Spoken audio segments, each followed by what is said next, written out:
Recognize Senator Courtney. Thank you, Madam President. I listened to the discussion here this morning, and it saddened me, but I understand some of the statements made by my colleagues regarding the plan that's before you as it affects certain geographic areas of the state. Nothing I say will take away your anger, your frustration, your viewpoint. But I want you to know that you blame me. You blame Peter and Michael Coleman Courtney, for it all started with me. I am responsible. I made conscious decisions as the President of the Senate as to how to proceed. I made a decision to go with the Redistricting Committee. That had never been done before in my legislative career. This will be my 4th redistricting I've been through. I made a conscious decision to go with 3 Democrats and 3 Republicans. And I got heat for that. And I made a conscious decision of the 6 magnificent Oregonians who would be on that committee. I asked Senator Suzanne Bonamici to chair that committee, and I asked Senator Chris Telfer to help her as the vice chair.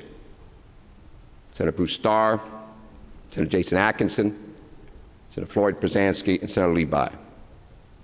I sent them on an impossible mission, a mission that could not be accomplished, a mission that was not accomplished. It is not being accomplished in this country and other state legislatures, and it had not been accomplished in the Oregon way in our history in so very long, we cannot even remember when it was last. And I asked them if they would do this. There was reluctance, but they said they would go forward. Today, their efforts are before us. All I ask each of you is that sometime before this day is over, to go to the leader of that committee, the vice chair of that committee, and the members of that committee, and thank them. You all have lived long enough to know what a saga is. You all have taken on impossible missions in your political and your personal and professional lives. You know what it's done to you. It's taken years off your life, and maybe in some ways it's changed you. These individuals somehow found a way to do what was impossible. They geographically went on a tour of this state that's never before been done by a redistricting committee. They went to every nook and cranny. Every nook and cranny. They listened, sometimes to testimonies which were mean, and they took it. They took it. And they continue to toil. They themselves struggled with each other, but they never, ever gave up. They never stopped believing that they somehow in this legislature, in this Senate, would do it. They are leading us. I, in my legislative career, in my 27th year, I have never seen this before, and I will never see it again. If that is melodramatic, so be it. But history will write about such one day. The odds, 100 to 1, they were much worse than that. History wasn't on their side. Politics wasn't on their side. Partnerships weren't on their side. Advocates weren't on their side. They were alone. They were alone. They had no friends. They were a band of brothers and sisters. That's all they had. Over and over and over again in that little group of staff people, oh yeah, that were magnificent, always there. That's all they had.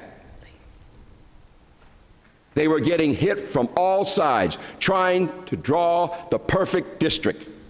Senate district and House district, trying to make sure that everything that you've talked about today was taken into consideration politically, professionally, and legally. Over and over again, they were put down and pushed back, but they kept coming. Last Friday, it broke. Somehow, these individuals have done something for Oregon and her way of life that's so much a part of her history. You know what? They could have been on that first wagon. In fact, I believe they were on that very first wagon. Their type of people were on the first wagon in the Oregon Trail. I'm convinced they were. You know what I really love about what they've done? I am tired of hearing about the legislature taking a pass. Either we take it or somebody else. It's not a commission responsibility. Oh, no. It's not retired judge's responsibility. It's the Oregon legislature's responsibility to redistrict this state. And it has failed and failed and failed and failed. Today, the Oregon legislature is not taking a pass. That is what the legislature's responsibility was. We have as much responsibility to redistrict ourselves as we do to balance the budget. That is a constitutional responsibility. And we have failed and failed. With this group of 6, with their leaders, Bonamici and Telford said, we are not going to fail. And today, they should not only make us proud, they got to make this state proud. There will be no pass today for the Oregon legislature. No pass. And I will tell you something. I probably won't even be alive in 2021, 2031. Their work will be emulated every 10 years, and I believe the Oregon legislature will do it again and again and again and again because of their efforts. One last thing. Senate District 11, my district, is not my district. I don't own that district. If you go back and look at my district in the House in 1981, in 1991, in 2001, and now today, I never owned West Salem, it's gone. I never owned Kaiser, it's gone. I never heard hardly of Jervis and Woodburn. They're now in my district and were last time. I never owned them. I never owned them. They don't belong to Peter, Michael, Coleman, Courtney. This is not about any individual. It never has been, it never can be. That is not what redistricting is. We are here, we take an oath. We will represent who we represent, and I've watched you. I don't care how the lines are drawn.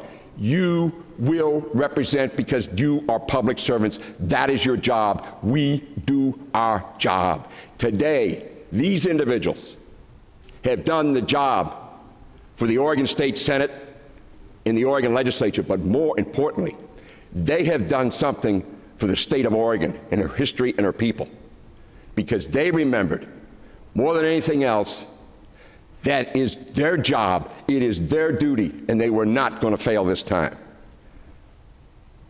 Yes, I wish it could be an unanimous vote, because I'm a sentimental old fool, broken down cheetah Irishman, but I know better. But what I also know is there's going to be a yes vote. And you know what's even more interesting? There's nobody here. There's nobody here. The press isn't here. It's quiet. Isn't that interesting? 8:30 on a Friday morning. If you check history, that's often when some of the most historic things have been done. It's just us, little group of 30 and the magnificent 6. That's all it is. But it's going to speak volumes for our history, our present, and our future. You better believe I'm proud. I'm proud as I can be of the senators that brought us here. Most of all, I'm proud because the legislature today will do its job for Oregon, my Oregon. And I get a chance, for the first time in 26 years, to vote for a redistricting plan, a very good plan that meets every one of the 5 standards and commandments that's set out there by the courts and set out there legally. Every single one of them.